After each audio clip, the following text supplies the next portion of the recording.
Hopefully, hopefully you all had a good lunch. I think I can say with some confidence that everybody in the room did, because I did too, and hopefully you all did at home as well. So we're back this afternoon, and we're going to focus our first session on something that has come back from the feedback that we had from asking the delegates from previous events. The first of our two conferences each year, we focus on younger professionals, so people who are getting involved in standards earlier in their career. And I'm pleased to say that this is where today's agenda and idea for this event came from, because we're going to talk now about the role that standards play in shaping careers. So whichever part of your career you are, you've all got a story about standards and the role that they've played. And so we're going to focus on that here. So many of you know that having a knowledge of standards can help to enhance your career. And this afternoon's first panel will explore roles and careers where standards knowledge is essential, and how engagement with standards development can be key building blocks for career progression. So I'm delighted to have four young, it says youngish here, but I'm going to say young professionals joining the discussion. So you're very welcome, and one rejoining us from earlier for Daniel. So welcome to Taz Anam, Alan Sellers, Daniel Kolayani, and Navdeep Mihai. Welcome, guys. And I'm going to kick off. And by the way, we're going to open it up again. And I didn't bring the iPad with me, but I'm sure it's going to come my way shortly. Any questions, don't forget online through the app. So if you're a young professional who's involved in standards early in your career and it's helping you, we want to hear your stories as well. So please do submit them through the app. If you're in the room and you've got any questions or any comments to make about the role that standards are playing in your life, or any questions that you have for our panel, then please do send them through. But I'm going to take the opportunity of going first, and I'm going to ask you all to briefly introduce yourselves, or reintroduce yourselves, in your case, Daniel, and tell us a little bit about your standards journey and how you've got here. So I'm going to go left to right. So Taz, I'm going to start with you. Thanks, Dan. Tell us who you are and how you got here. So I'm Taz Anam. So I actually did my degree in maths. So you're probably going to sit there asking me, what the hell was she thinking as part of that, right? But yeah, I was one of those individuals that didn't have a clue about what I wanted to do. And so I was good at maths, so that's what I thought I'd do. Actually, that's probably like, I wanted to be a doctor, but looking at the sight of blood and people in pain, I would just faint. So I thought that's not going to work out. So maths it was. And so I finished my degree, and I thought, well, what now? And I was fortunate enough, actually, to start a graduate program in practice. So I trained to become an auditor, and I had the joy of traveling up and down the country doing audits against financial standards for businesses. So that's where I started my career. After a few years in practice, I then joined BAE Systems, where I was auditing their business against their global standards globally. And got to spend a lot of cool time, auditing cool things like their aircrafts and submarines and things like that. So that was awesome. So really enjoyed my time there. And from that, I moved on to a head of audit role, where I was responsible for creating best practice within their internal audit function at a risk consultancy firm. And then after that, my journey kind of is here at BSI, where I'm global head of customized audit. And this is where I'm growing a very new part of our business, which is focusing on helping our clients with their internal and supply audit needs. Great, thank you very much, Taz. You've got to meet Daniel, who can tell you all about immersive audits shortly. Nav, do you want to go next? Yes, sure. So my name is Navdeep Mihai, and been involved in standards since 2017. I'll come to that, but born and brought up in India, electronics engineer by background, and been working in control instrumentation field. My automation, worked in power stations, then worked in Jaguar Land Rover in new technology, testing new technology for the new vehicles, and recently I moved to UK Atomic Energy Authority. So we do work on fusion energy, which is promising and going to be sustainable in the second decade of the century. And like I mentioned, journey started in standardization in 2017 as part of IEC Young Professional Program. I will come to that during the course of rest of the session. And yeah, since 2017, been involved in standards and part of BSI's technical committee for measurement and devices, control devices. And yeah, we're proud to be a part of the technical committee. Thank you. Great, thanks, Nav. Thanks for joining the panel. Alan, another graduate of the IEC Young Professionals Program, if I'm right. Yeah, I am indeed, David. So I was going to share a little bit of my origin story with you guys. So it starts with bins, believe it or not. So I don't know if you've ever noticed that wheelie bins have got a CE mark on and a decibel label. No, probably not. So I'm somebody that likes to ask why. I mean, why does it have a decibel mark on it with a value? 99 decibels for my bin at home, if anybody's interested. I'm wondering how many are you going to go home and check your wheelie bins out now? Mm-hmm. But so I was like, well, why? It's just standing there. It doesn't have, it's just making no noise. But the EU Outdoor Noise Pollution Directive has other ideas. So it asks that waste receptacles, I can't even, waste bins, I guess, have to be tested by a person in a white coat, I like to imagine, that is stood there with a sound meter, and it says to open the lid and drop it 10 times into the side of the bin, and then drop it 10 times onto the where it shuts. And then you have to build a lovely little track out of metal and trundle it along, and then you get your decibel made. There you go. So, if you haven't realised, I like to ask a lot of questions about why. Why do these things happen? I mean, what's the story behind why someone's decided that a wheelie bin needs to have a decibel marking? I mean, thankfully, my neighbours are fairly quiet when they put their bins out, but I don't know what yours are like.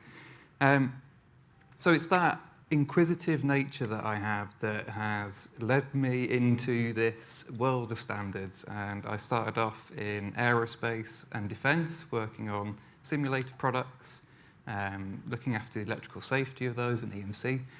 I didn't set out to start in this. I kind of fell into this world because one day a customer said their product needed to be CE marked, and working for such a small company, nobody knew what that meant. So I was the person that was asked to look into it, and then, like any good small company, I became the expert because I'd done it once before.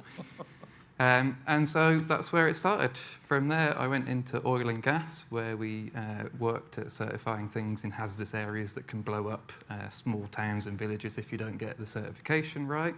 And then worked for Dyson for 5 years on household appliances, and now I'm working for Uni Pizza and making sure that our ovens don't burn people, catch fire or blow up in any way that they're not supposed to anyway. So that's where I am today. Excellent. Thanks, Alan. I'm sure that there is, one of my colleagues will tell me there is a wheelie bins committee, I'm sure. So there might be a space, Alan, you could get do you know the acronym for it, though? That's what I want to know. Is it a CPL or a GEL or We'll come to that. Daniel, tell us your journey. How did you get Yeah, I mean, I would say that mine's probably not a very atypical journey. From quite an early age, I've always been inquisitive about technology, video games, how things are being used within industry. So I used to actually sneak into conferences without any tickets because I couldn't afford it when I was quite young. And I started to meet people and learn about technology. So from quite a young age, I was dead set on going to university. I was like, okay, yeah, I want to go to university. I want to study this. I want to do that. But actually, by the time I got to 16, 17, I ended up dropping out of college. But don't worry, I had a plan, and I ended up building a background and a career in marketing. So I ended up being quite fortunate of being able to work with various chains, restaurant brands, Arsenal Football Club, a few different brands as well from luxury goods, and started to build a background within marketing. But my love had always been with technology, and something that would have the potential to have a wider impact on society. So it was quite interesting because, of all places, I was sat in a McDonald's with two of my really good friends, and we were having a discussion about what does the future look like, what is the industry is looking like. So we talked about everything from online esports and how the world of online sports would change. We talked about things like, which people would now refer to as NFTs, but we talked about how people would be buying digital goods online, how that was integrated into digital commerce, so things like loot boxes and buying things and essentially a little bit of gambling online and how that would work, which is essentially how NFTs work now anyway. And then we also talked about virtual reality and augmented reality and this future. So when I was about 18, we launched the VR Awards, which was an international award show for virtual reality, which was to back up an initial brand which didn't really go very far, which was all about comparing hardware within the industry, comparing headsets and virtual reality technology. So we set up the VR Awards. It snowballed incredibly quickly to the point where we were hosting a huge event of around 300 people with a sit-down dinner. We had everyone from Facebook and HTC come into this event. And at this point, I had no idea what I was doing when it came to actually running events and things like that. But it opened the door. It opened this mindset of being able to build something that was bigger. Off the back of that, we worked with Facebook and Disney and a few different other bigger brands to launch the Academy, which launched in January of 2019. And since then, haven't really looked back, been growing the organization, and now we're at about 150 member companies worldwide, and continuing to grow with what is now considered the metaverse. Wow, great story. So I think what's common there is that none of you set out to work around standards, right? Just checking, your childhood dream was never to get involved in standards, but you were driven by, in your case, Daniel, it's technology. You came from maths background, engineering, wheelie bins. You're struggling to describe it, aren't you? You've come from different places and kind of landed upon standards. So I'll be interested, first of all, just to get our understanding of how standards have helped you in your role, in terms of how you've developed in your careers. And then let's cover that question first, and then we'll think more generically and bring the audience in on terms of more generic skills. But Nav, do you want to go first in terms of having that knowledge of standards? What's it done for you in terms of your career, would you say? Okay, so I think standards are part of everyone's life. We know it or we don't know it. It doesn't matter, but they are part of our life. And when I was early in my career, writing specifications for equipment, for power station and so on, we used to refer to those standards. So I knew there are standards. I never thought that they are made by individuals. For some reason, it never came to my mind that how these standards are made. But then I thought about it. Okay, these standards are made. We do refer to. Let's think about it, what exactly happens in the background. And slowly, that's when I came to know about BSI. I met Alan in one of the similar conferences, and then I come to know that there is an opportunity for us to be part of standards making. And I think like any other young professional will do, that how can I contribute? I think this was something Daniel mentioned this morning. I think it needed a bit of coaching as well. And with that IEC Young Professional Program, that definitely gave me that insight into standards making. So I think the first bit is to get an exposure of how it is made. So while in Vladivostok, Russia, so we had this general meeting. I attended some of these standards making technical committee meetings and sat down there, listened to the experts, came to me, okay, this is the process that goes behind. So that was interesting to learn. And then looked into that, who needs to be at that table, who makes standard. Normally we say manufacturers, people who are definitely interested in making sure their product conform to or comply with that standard.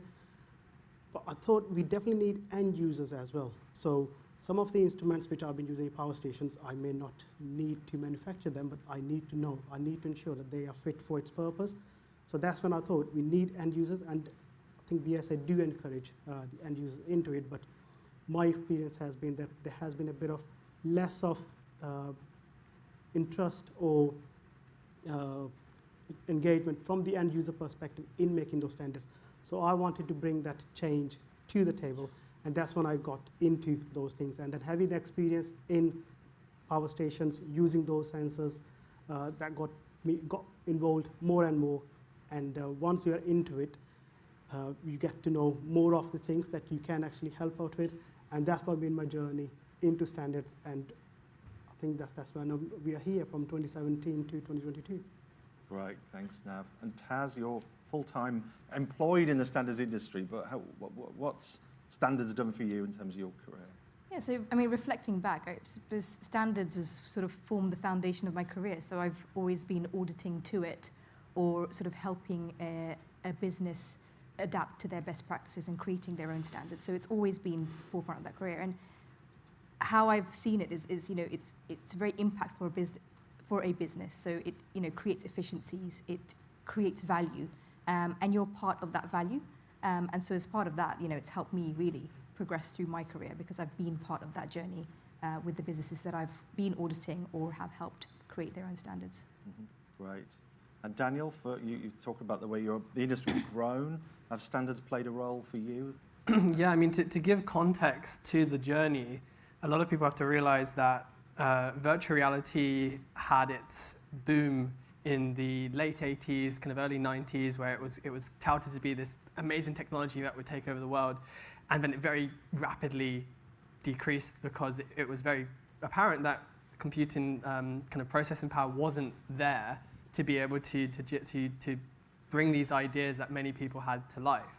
And then it was actually really around 2015 to 2017 that the technology started to have a resurgence when a company that was Oculus, that was later bought by Facebook and now is Meta, released a developer kit to people in the space, and people started playing with it, and then lots of people got excited again. And now the actual technology itself is here to stay because it's been rapidly invested in, and we actually have the processing power to bring these things to life. But what's really interesting about this, and probably where, again, the journey kind of differs for me a little bit, is the fact that because in 2017, because it's really not that long ago, it's about 6 years ago in terms of the space, in terms of when this technology started to be picked up again. Because of that alone, the conversations that I've had with people in the space have always been around the fact that, well, we are making the rules right now. This is such a new space that everybody involved in it has the opportunity to shape it and to decide where it goes.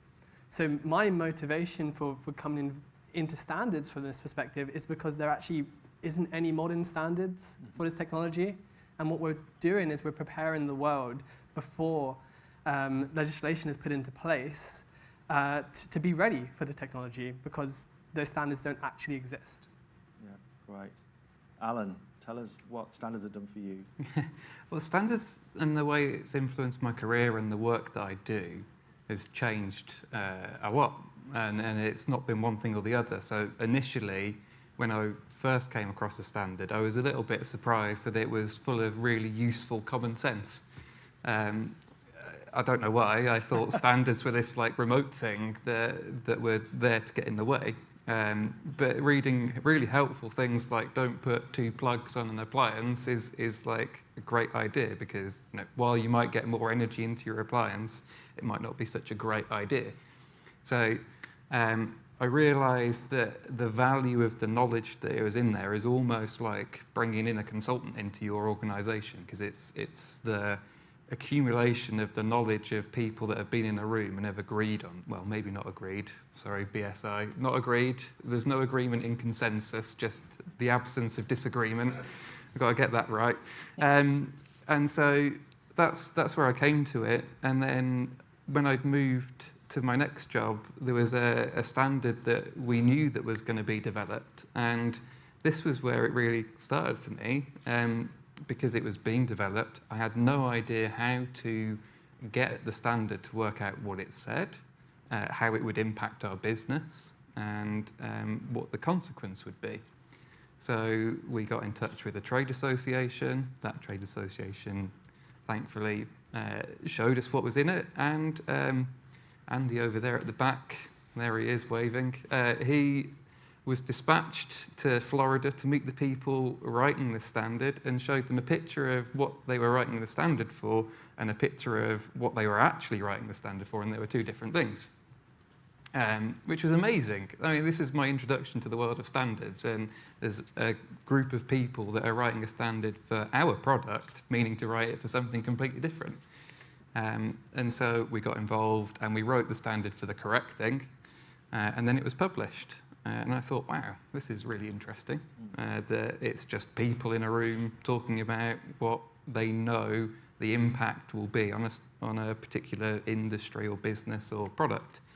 And taking that thought into the world of DICE and technology and innovation, and sometimes the view that's held that standards and standardization can hold back innovation, But again, we've talked a little bit about enabling innovation as well. And some of you may or may not know, but I'm going to plug the Standards show here. So there's Matthew and Cindy over there. So if you look for a podcast episode where we talk about standards both hindering and enabling, because it's both. So it's a little bit of a funny thing, but it's all explained in the podcast, and it's fascinating because it does do both. So you're both right, whichever side of the argument you're on, you'll be pleased to know. And it was there that I realised the benefit of contributing to standards, and as innovation is pushed forward, then it's good to kind of agree, not disagree on what good looks like in that innovation space. And now where I am today, again, it's kind of more about market access again. So as we meet the standards that we need to access markets around the world, we're able to sell more. So it's been all of those things. My relationship with standards is a fluid thing, David.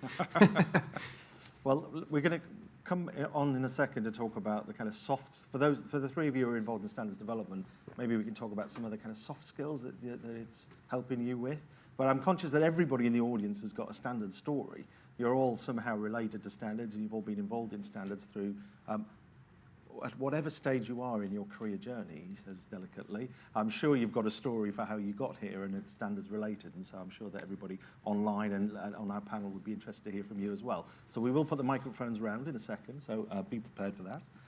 But the three of you who are involved in standards development, I'm just interested to know that, because you've spoken really passionately there, Alan, about the fact that it's building your business, really. Your business is built on the back of standards, but what are the soft skills, the personal skills that you're getting from the standards development process? Alan, do you want to go first? Yeah, well, perhaps I can't really speak to my own experience, but I would like to think that I've become better at negotiating and influencing and understanding the viewpoints of other people, so that you can arrive at a conclusion that seems sensible. So I think that's a great soft skill to take into any kind of area of your kind of life, just to be able to realise that it's less about being right and more about understanding the different pieces that are moving at that point in time, and how that can affect the area that you currently are working in, whether that's like a process, a management system, competency assessment, whatever it is, across all of that. And I think that's what I really understood and became aware, is that it's less about being an expert. I think we talk more now about standards makers, which is great, because it doesn't, you don't have to have achieved something to be involved. But the knowledge that you have about how a standard might affect what you know is really valuable.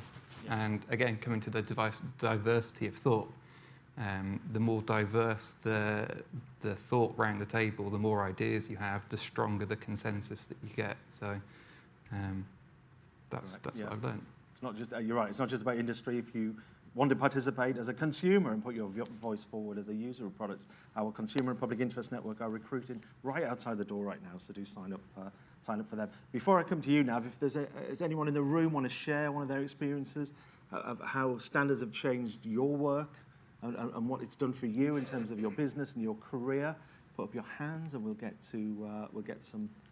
you feeling very shy after lunch. We'll find you out, don't worry. I might just start picking people. Nav, why don't you tell us about the soft skills that you've learned through the IEC program and the work that you're doing? I think Alan has mentioned most of those things which do contribute to building those soft skills. So we all know most of these companies, they do recruit these days value-based because they know that the technical skills, they will be able to teach you or train you. And those skills, you get that from experience. from various experience, not just the workplace, different experience. It could be playing a game because you get more focused, more concentrated. And then standardization world, that's another source of those skills that I believe is, for me personally, like Alan mentioned about the negotiation skills, working with different diverse range of people. When we are considered, I'm glad that we are still considered young professionals or some sort of young professionals. But if you look into standardization world, the majority is very experienced people. And it's meant to be because they have got the experience and we need that experience to be put on paper to build that the foundation for the next generation. So it needs to be. However, I think we as young professionals, when we get kind of those skills, it does help us in getting those soft skills early stage. And that's why we do encourage people who are listening or in the room, if you haven't heard about IEC Young Professional Program, please have a look. That will open door to learning about how standards are made and also much more opportunities. I mean, we have got young professionals sitting in this room, which been to different countries, and again, it's all expenses paid trip just to add it to the conversation. So please have a look. But it does give you the experience, speaking with different nationalities from different experiences, and that add to your soft skills, negotiation, conflict management sometimes, and how to chair, how to be a member. You can learn from the chair. I have learned from my committee chair that how to come to an agreement where there might be a bit of conflict of interest between different countries. So yes, and that build up to the personality and definitely help you in your career growth. And Nav, you hinted there at the international dimension. There's a whole host of learnings, I guess, that you take from that international environment, the cultural awareness and those kind of things, I guess. Yeah. I mean, I have got that privilege that I'm from India. I know about one culture already. Coming to England 11 years before, it was a culture shock, obviously. However, I did manage to learn about the culture, get involved. So I knew about what needs to be done or how we can actually embrace new cultures. But when you sit down with them, listening to them, because I'm not going to say any nationality, but the way of speaking may be a little bit different.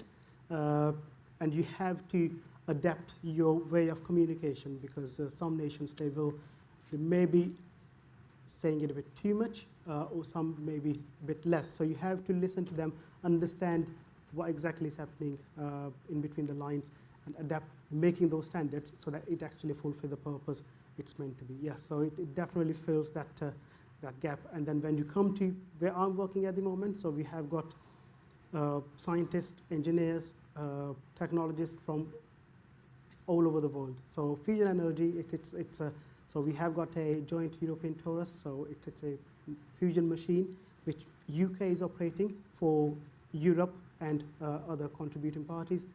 And we have got all the skills in UK helping us to tell us what experiment do we need to run. And those skills, they do help us in communicating with those our, can say, candidates or with our customers, and to build that up and deliver what we are actually supposed to deliver. Right, thanks a lot. And Daniel, you're chairing a committee now, so what soft skills is that helping you to develop? Yeah, I mean, I'd probably say it's less for me in particular, and I wouldn't say this is the same for everyone, but for me it's probably less so on the soft skills side of things, but actually there's been a significant learning curve on the technical skills of this. Mm-hmm. So I would consider myself quite a big picture person. I tend to always be a bit of a futurist. I like to look forward to see, what are some of the big trends, big ideas, and things like that. Now, when you're looking at creating standards for today and also for the future, it's actually, for me personally, it's been a interesting journey to be able to figure out, okay, well, the principle of our space and where it's going, I understand. Talking to people, I understand. But actually, some of the finer details, the technical details that comes with creating a standard has been that personal learning curve for me, because we need to figure out how do we take all of these really big ideas and all of these directions of things that are happening in this space and be able to define it into a standard, which is incredibly difficult as well, because, as I was saying earlier, is the technology as well. has changes from month to month. So not only are we having to take the big picture idea and take it down into a granular kind of technical detail, we're also having to figure out, okay, how do we make sure that the standards that we're looking to develop and also the way that we develop it are actually a bit more future-proof and look towards the technology in a way that kind of makes sense for a standard. So yeah, less so on the soft skills for me, more so on developing out those technical skills. But that's why I think as a chair, kind of, because your duty is to be able to get that consensus and to be able to bring together the ideas, and relying, I would personally rely heavily on the other members of the group to be able to put forward those technical ideas so that we can come to a general consensus. Yeah. So you're getting a lot of insights there about technological developments, and hopefully anybody who was here for the session this morning will have picked up from you and others some amazing insights on the future of work. Nav, do you want to come back in on that? Yeah, I can add to Daniel about the technical knowledge and then that front as well, because early career I was doing hands-on work, enjoying it, but slowly as we moved on in our career, the career development progression, so more in a leadership role, so you do get to see what's happening, you get to guide your team, what they're doing on the technical front. However, I do get less of the hands-on experience, which is because that's not part of my job. And I do not want to disrupt what my team is doing because they're doing an amazing job. So from that front, getting involved in the standards making, it does give me that exposure still to that technical knowledge, which I believe I have, and still able to utilize it in one form or the other. And also seeing what's happening new in the industry, what's coming up, that also adds to what I'm doing at work, and I can guide my guys, my team, that this is coming or this is going to change, so let's be ready for it. So I think it's a mix of soft skills and technical knowledge, which this standards word has given me. Right, thanks. And Taz, you're talking about insights. You're out there talking to businesses every day about issues. What's that doing for you in terms of your knowledge about the industry? It's a great question. I mean, if we look at the most pressing issues across the globe at the moment, you're looking at sort of, climate change, human rights violations, and, people are looking to us and asking us the questions, what does good look like? What does best practice look like in this area? How should we tackle these issues? So when I'm talking to clients about sort of their internal audit requirements and their supplier audit requirements, these are the hot topics that they require. They're leaning towards standards because they want to know what best practice is and they want to frame it, and then they want to apply it to create that sort of big impact. Right.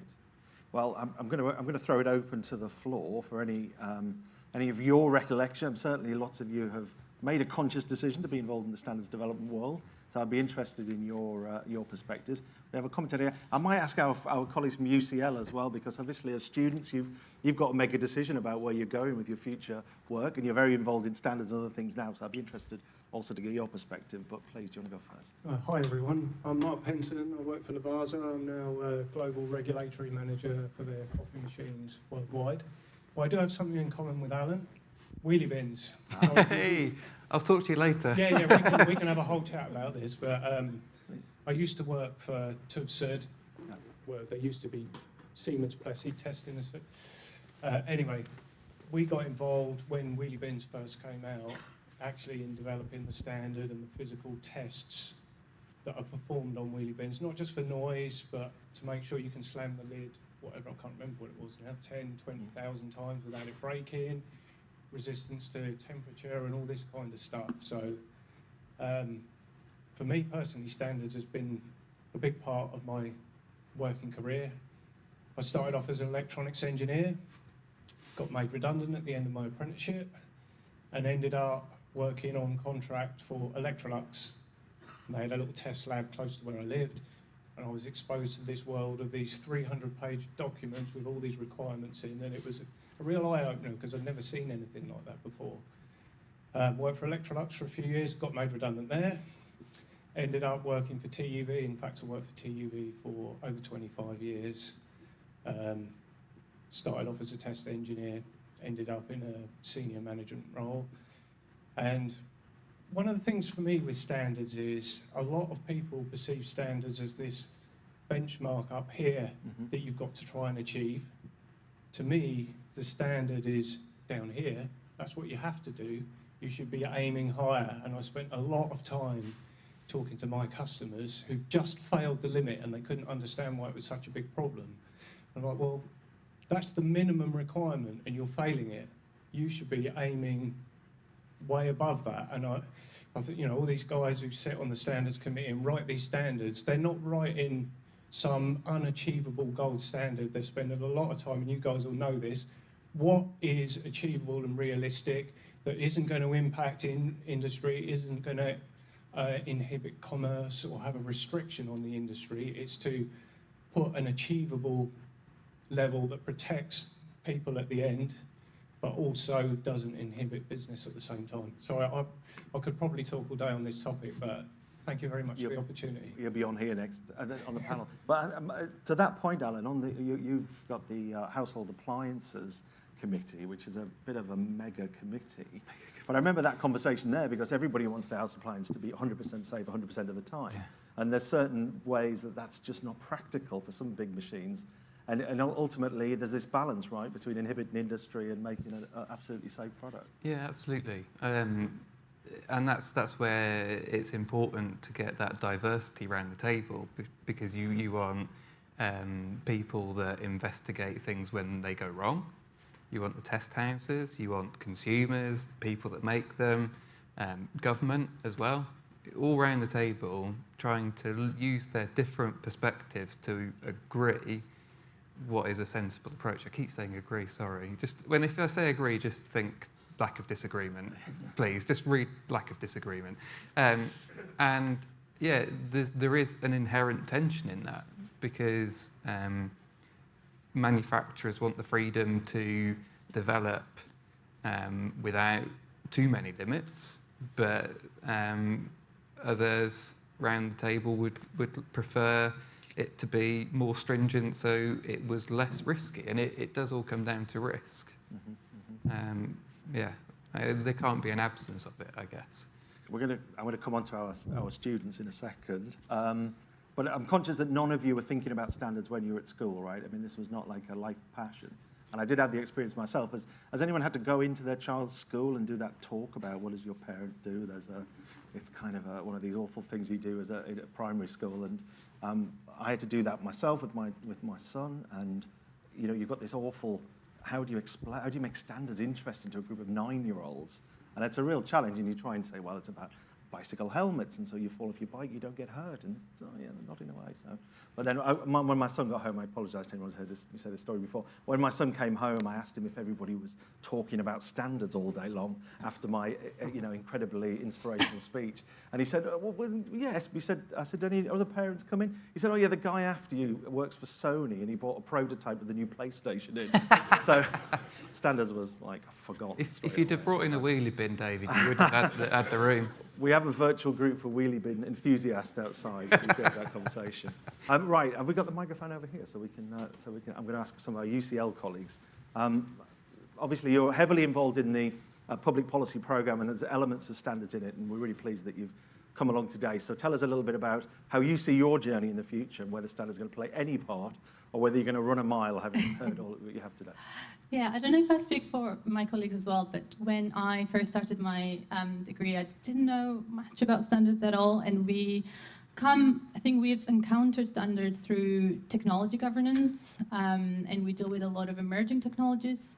And a lot of the times when we kind of talk about the risks of these emerging technologies, the first kind of call is regulate technologies, but sometimes that's not the answer. And most of the times, especially with emerging technologies, that's not the answer. So this is where we encounter technologies. And within my personal research, I've been looking at responsible AI. Some of the principles, there's a lot of research on that, but how do you actually put that in practice? What does good practice look like? And that's for me where standards came in, looking at different aspects within AI, which is a lot of work is being done within BSI right now. So I'm not sure what the future holds in terms of where our careers are heading, but I think through this experience with BSI and artificial intelligence standards, I think will be closely related to standards in the future. Brilliant. Thank you very much for that insight. And if there's any more from any of that group, please put your hands up. We will try and take any more comments from the floor. Is there something about the demystification of standards? Do we inhibit people's career in standards because we make it complex? Is it too complex?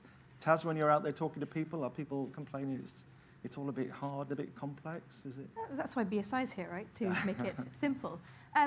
Quite simply, from my perspective, and when I talk to clients, I use the same approach. Is standards has the ability to create a common language, right? So in a global context, it sort of breaks down these barriers around language and geography and culture and things like that, and it standardizes.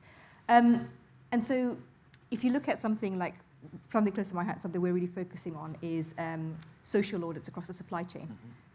Various standards around it, various people doing it in various different things, but all trying to sort of eradicate human rights violations across their supply chain.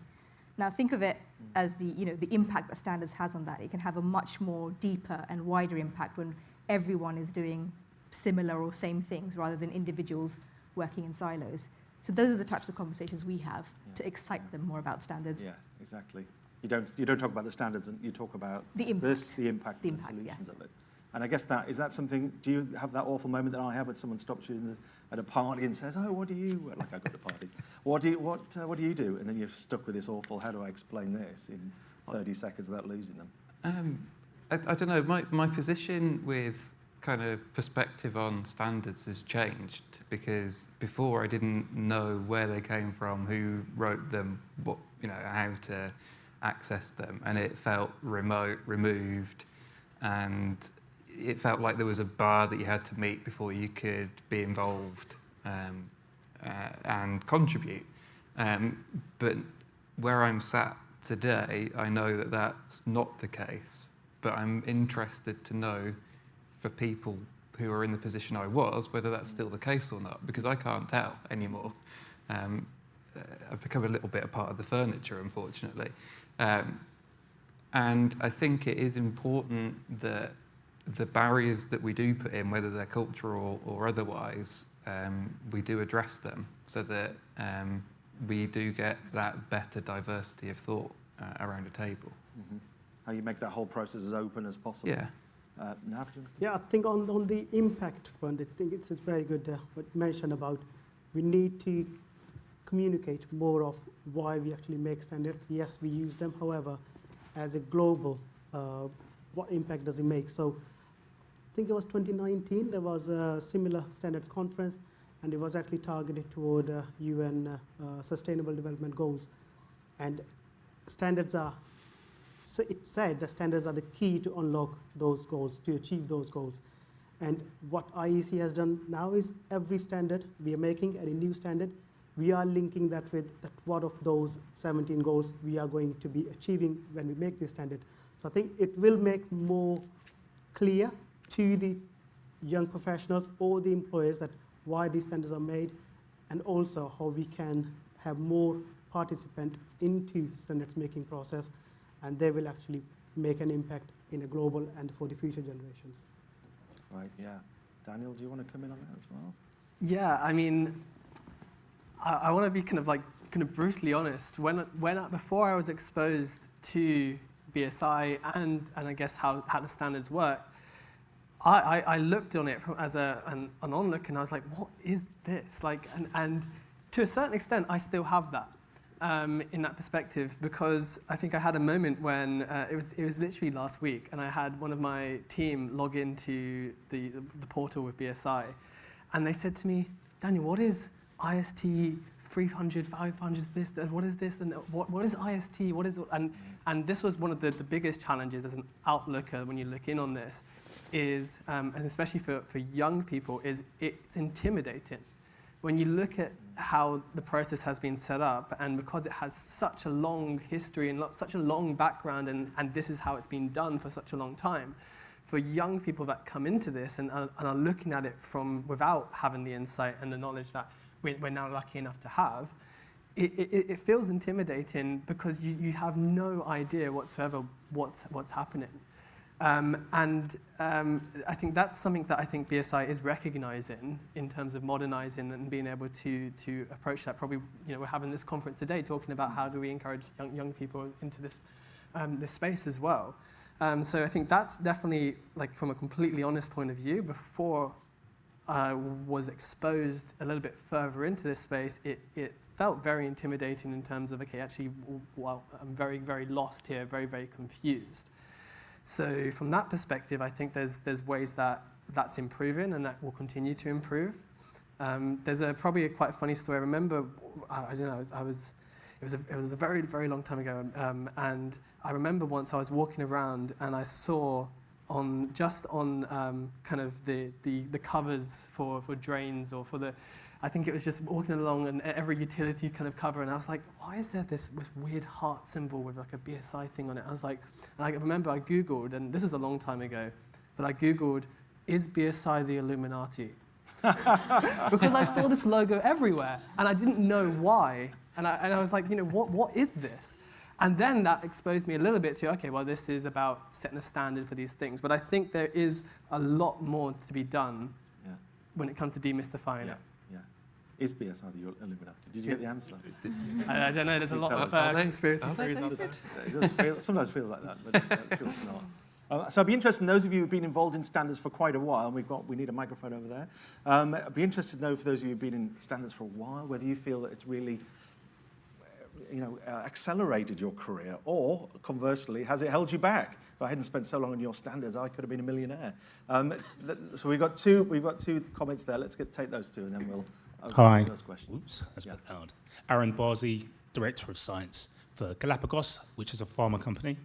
My first experience of standards was when I was 14, was working in an Imperial lab, and I got radioactive iodine in my eye because I didn't wear goggles. I didn't follow the standard, I didn't follow the procedure, and I wanted to be cool, so I didn't wear the goggles. There you go. We saved your eyesight. Andrew. Yeah, thank you, David.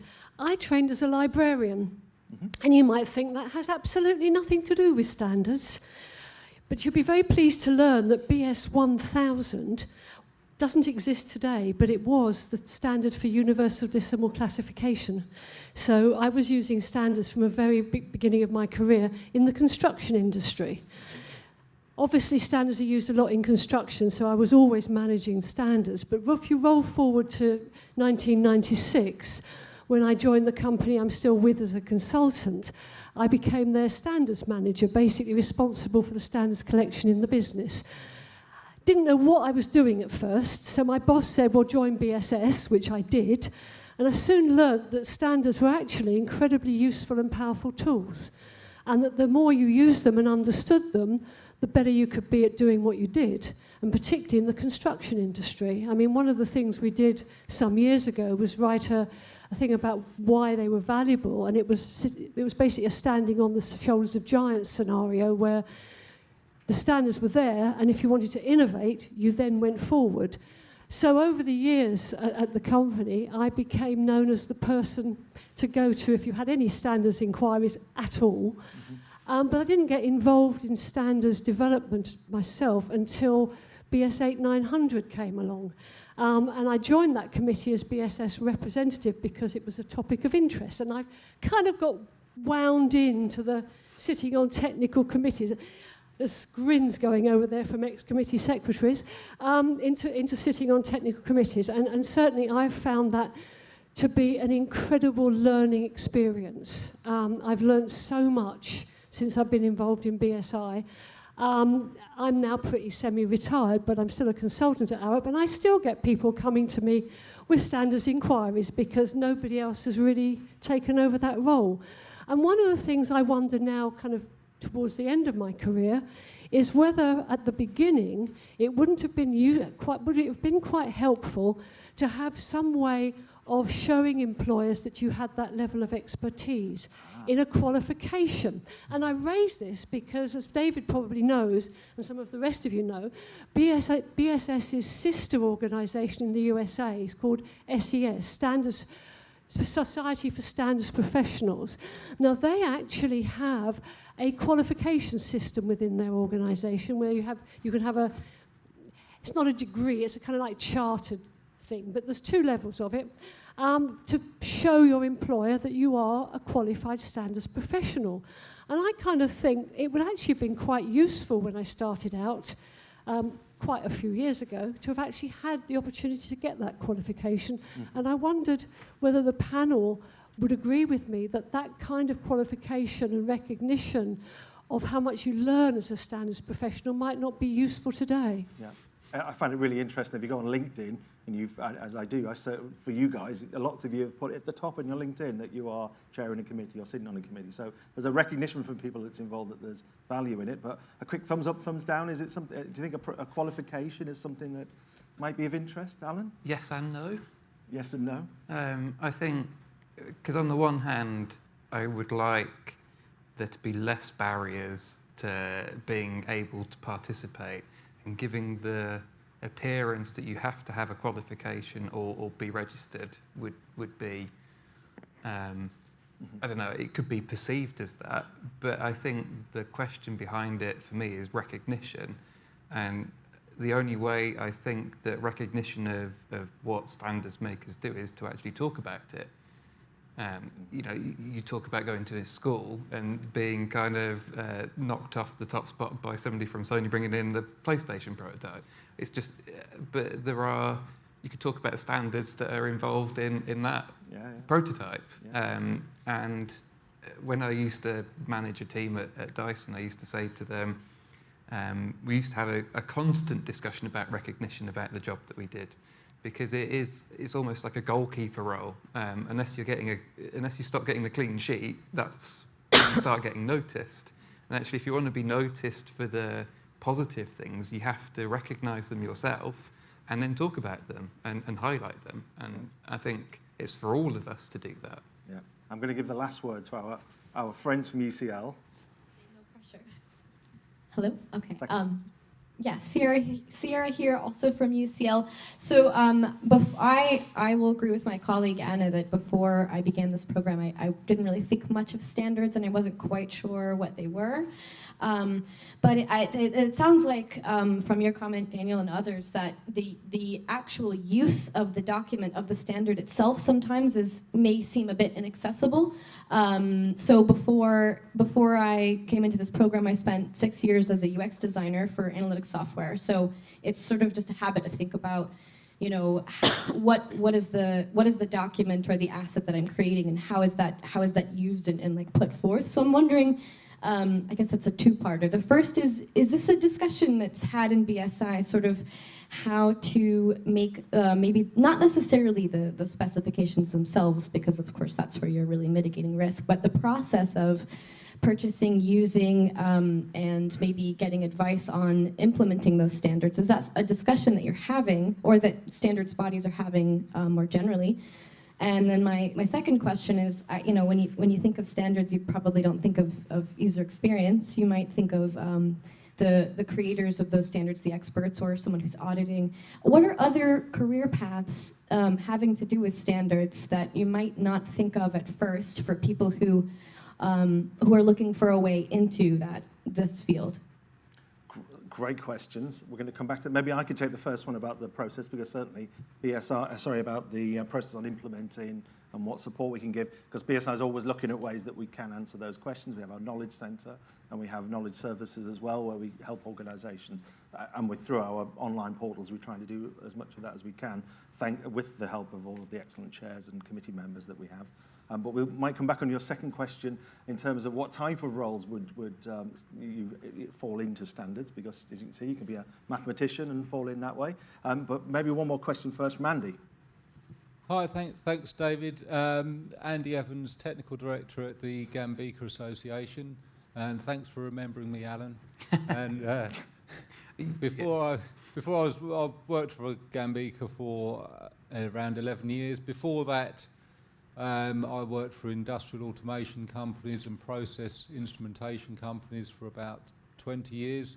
I suppose I did notice standards. I'm old enough to remember the seatbelt law coming in just about, and BS kite mark on the seat belts. But later in my career in process control, we were involved with control valves and them being used within safety instrumented systems.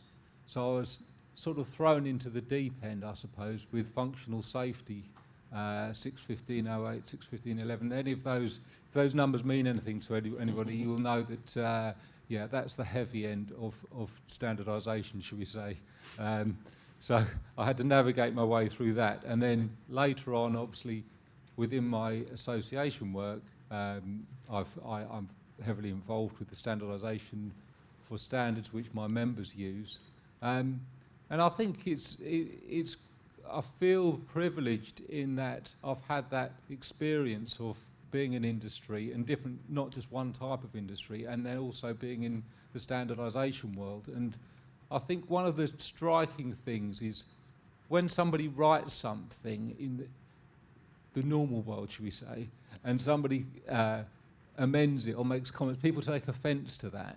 Whereas in the standardisation world, people always welcome comments. In fact, there's usually a lack of comments on written text. So people are always grateful for that. And I think, and people, they need to see that there's a proposal for a better way of writing it. And that people, standardisation world and working groups, people are always very grateful for that. And I think it's amazing the way that we come to that consensus from all different world areas to be able to write these product standards, and it's a role where you feel you're actually making a difference, which I think is not always necessarily the case in other types of careers. And Navdeep mentioned on part of the new work item, there's the tick box for SDGs, and I was part of that group to come to a consensus, or can we include that on the new work item proposal for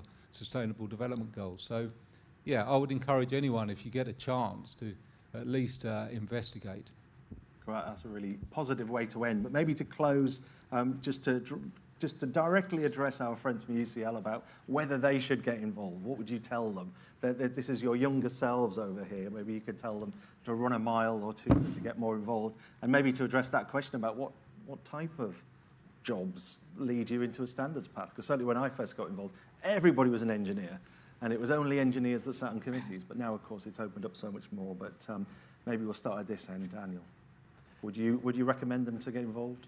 Of course. I mean, I don't want to come across as negative based on my previous remarks, because one of the key things is, while I'm hyper aware that there's a lot of work that can be done to demystify standards and to make it more accessible, especially to younger people who don't understand it, because we're not behind the curtain on that.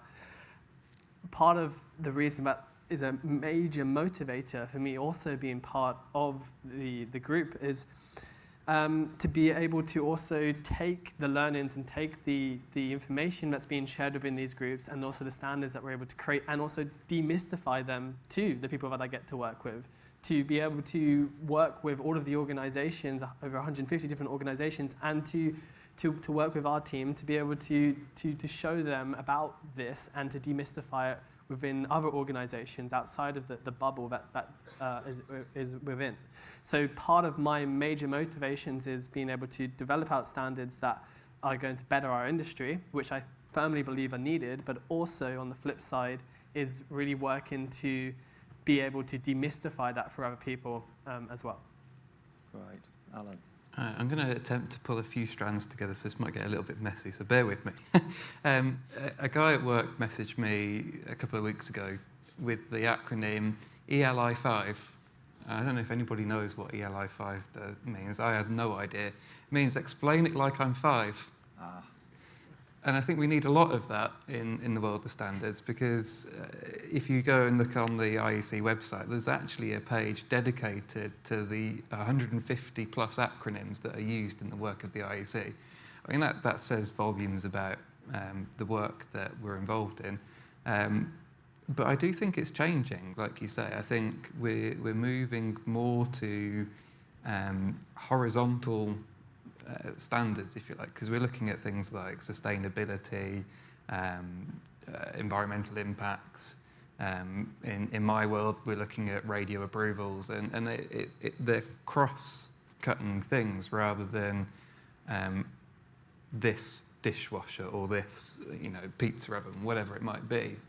And so I think the knowledge that people have, whatever role you're in, whatever industry you're in, is still valuable to the standards development process. So I'd almost say that standards, because they are inescapable, you can always get involved with them wherever you are. That's, yeah. Yep, wherever you are. Nav? I think the answer is, first of all, yes, anyone can get involved in standards, especially now when we are moving towards technology, new technology.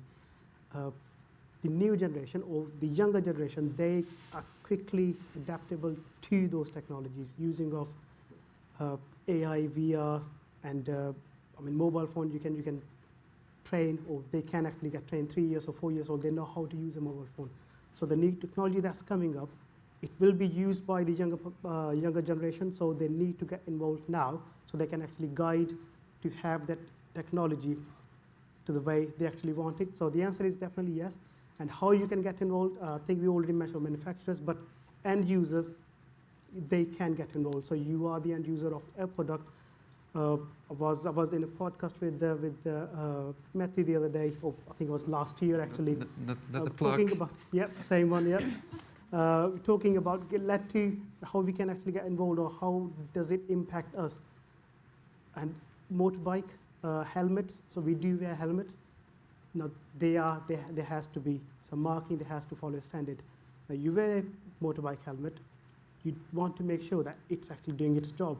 So how can you make sure you can read a standard, and also you can get involved in making that standard so that it's future-proof for the next generation, for example. Brilliant. Yes. Thanks, Nav. Taz, inspire us for a career in standards. Right. So first of all, if you're interested, look at the BSI career page. Everything we do is to do with standards. But on a serious note, when I started my career as an auditor, when you entered any client organization, you had the most hated people, and then you had auditors below that. So, it was really tough. But then, you use and apply these standards, and you audit against them, and you see the difference it makes in that organization, right? It makes them, standardized. It makes them more, it opens up new markets for them because they're more trusted. It makes them more efficient, less wasteful. So all of these things, is what a career in standards does. But more importantly, if you look at, how BSI is structured, we have people who test products. We have people who are involved in standards making. We have auditors, trainers, consultants embedding those standards in organizations, and all of our technology innovation hub as well, focused on how we digitize our technology when doing this space. So there's lots and lots of opportunities, sometimes not apparent. As a mathematician, I had no idea that I'd ever be in this world, but here I am today. And it's super interesting, and especially as standards start focusing more and more on the more imminent issues, the more pressing issues like modern slavery, climate change, UN SDG goals. It's so interesting. And you're absolutely right. I think we just need to do a better job at applying that lens to it. Brilliant, Taz. Thanks a lot. We're going to take a short break. We've got a hard start at 2:15 because our next speaker is joining us by the power of internet from Canada. So if I could ask you to be back in your seats at 2:15, you've got just about enough time to go out and get a cup of tea, want to boil the kettle at home.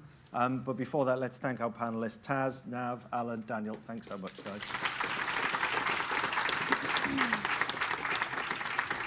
Thanks a lot, guys.